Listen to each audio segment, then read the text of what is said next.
Welcome to Right versus Left News, your daily briefing on the stories that matter, told from both sides of the aisle. I'm your AI host, Chris, and each day I bring you the most important political and cultural news, with perspectives from conservative and progressive voices. No spin, no agenda, just the facts and the opinions that shape our national conversation. Let's dive in. Here's your quick overview. In the last 24 hours, Washington moved fast, and the economy did too. President Trump fired Attorney General Pam Bondi and elevated her deputy, Todd Blanche, to lead the Justice Department. The White House is signaling more cabinet moves, while insisting it won't be a wholesale shakeup. The president also issued a new directive to save college sports by tightening rules on name, image, and likeness deals and transfers. The March jobs report showed 178,000 new jobs, with unemployment edging down to 4.3%. And Illinois' primary results are still driving headlines as open seat fights and outside money reshape several races. We'll break down what happened and what the right and the left are saying. Before we jump into today's stories, a quick word from our sponsors. This episode is brought to you by Family GPT, the AI chat platform actually designed for kids. If your children are curious about ChatGPT, but you're worried about what they might see, Family GPT gives you full parental controls, content filtering, and the ability to align responses with your family's values. Whether Christian, Muslim, Jewish, secular, and many more. Monitor every conversation, set usage limits, and let your kids explore AI safely. No ads, no data selling, complete privacy. Sign up free at Family GPT Chat. Thanks to our sponsors for supporting Right versus Left News. Now, let's get to the headlines. First up, the Justice Department shakeup. President Trump removed Attorney General Pam Bondi and elevated Deputy Attorney General Todd Blanche to take the helm at the Justice Department. Blanche, who previously represented Trump in multiple legal battles, is stepping in as acting Attorney General. Inside the department, some career staff voiced concern about independence as the Justice Department recalibrates after months of friction with the White House. The move followed the president's dissatisfaction with the pace and outcomes of several high-profile investigations targeting his critics, according to reporting from the Washington Post. On the right, Fox News highlighted Blanche's denial that Bondi's ouster had anything to do with the department's handling of the Epstein files, framing the change as a performance-based reset presidents are entitled to make. Some opinion voices argued Trump often uses firings to spur results, and that a reset could align the department more closely with his agenda. On the left, the Washington Post emphasizes worries about politicization, that a former personal attorney leading the department amid pressure to charge the president's adversaries risks eroding independence and the rule of law norms that insulate prosecutors from political demands. Next, potential cabinet changes. After firing Bondi and last month's removal of Homeland Security Secretary Kristi Noem, the president is weighing more cabinet moves. Commerce Secretary Howard Lutnick and Labor Secretary Lori Chavez DeRemer are described as vulnerable, while Director of National Intelligence Tulsi Gabbard appears secure after the White House reaffirmed confidence in her. Still, aides say the president wants to avoid a massive shakeup, according to detailed reporting from the Washington Post. On the right, coverage leans into bench-strength chatter, floating would-be replacements and casting turnover as accountability rather than chaos. The view? Presidents can assemble teams aligned with their priorities. On the left, it's framed as mounting instability, a loyalty test dynamic that can degrade governing capacity, spook agencies, and blur the line between policy and politics. Frequent high-level churn makes long-term planning hard and can chill internal dissent.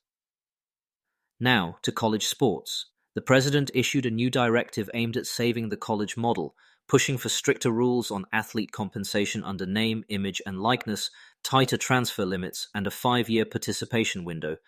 Legal experts quickly flagged likely court clashes, given recent rulings that curtailed NCAA restrictions. The order also dovetails with a bill from Senator Tommy Tuberville, a former coach, to rein in transfers. On the right, conservatives who warn the current NIL marketplace is chaotic and say women's and Olympic sports need guardrails, view the order as overdue structure. Supporters argue federal nudges can restore competitive balance and curb pay-for-play excesses. On the left, progressives and athletes' rights advocates say the order undercuts hard-won gains for players, calling it a federal overreach likely to collide with precedent and invite litigation from athletes and third parties. We'll be right back with more of today's news after this brief message. This episode is brought to you by Family GPT, the AI chat platform actually designed for kids. If your children are curious about ChatGPT but you're worried about what they might see, Family GPT gives you full parental controls, content filtering, and the ability to align responses with your family's values. Whether Christian, Muslim, Jewish, secular, and many more. Monitor every conversation, set usage limits, and let your kids explore AI safely. No ads, no data selling, complete privacy. Sign up free at familygpt.chat. Thanks again to our sponsors. Now back to the news, on to the economy. The March jobs report showed employers added 178,000 positions, and the unemployment rate ticked down to 4.3%. Revisions left January and February a net 7,000 lower than previously reported, and labor force participation edged to 61.9%. Healthcare, construction, and transportation added jobs, while federal employment slipped again. That's straight from the Bureau of Labor Statistics. On the right, the White House touts momentum, pointing to manufacturing activity, a narrower goods trade deficit, and the idea that tariff-driven reshoring and investment are fueling resilience even amid global shocks. Supporters say a steady labor market plus industrial policy show America is winning again. On the left, analysts emphasize the slower trend line. Average monthly gains are soft, participation is subdued, and prior months' revisions show a labor market still working through headwinds like higher rates, trade frictions, and geopolitical uncertainty. Better than February, yes, but not a breakout. Illinois primaries and the money shaping them. Illinois' primary results, particularly for an open U.S. Senate seat and multiple open House seats, continue to reverberate. 5 House Democrats retiring around Chicago opened bruising primaries, with heavy outside spending from groups aligned with IPAC and with crypto interests shaping key contests. On the Senate side, Democrats saw a high-profile clash featuring Lieutenant Governor Juliana Stratton, Representative Raja Krishnamurthy, and Representative Robin Kelly. On the right, the results are framed as evidence of rising centrist strength over squad-style progressives and a test of Governor J.B. Pritzker's clout, while spotlighting outcomes like Melissa Bean's comeback bid and Don Tracy's GOP Senate nod. The through line: Democratic divisions plus big money influence could shape November.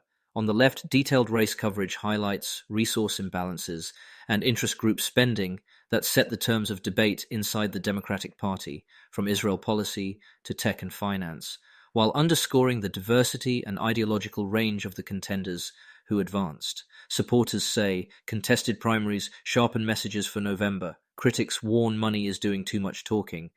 Quick recap: a consequential Justice Department handoff, hints of more cabinet churn, a sweeping college sports order likely to be tested in court, a jobs report that's better but still cautious, and Illinois primaries that preview the ideological and money dynamics of 2026. We'll keep tracking these stories and how both sides make their case as new facts land. That's it for today's episode of Right versus Left News.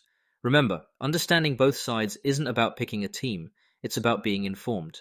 Subscribe wherever you get your podcasts and join us tomorrow for another balanced look at the day's biggest stories. Until next time, stay curious and stay informed.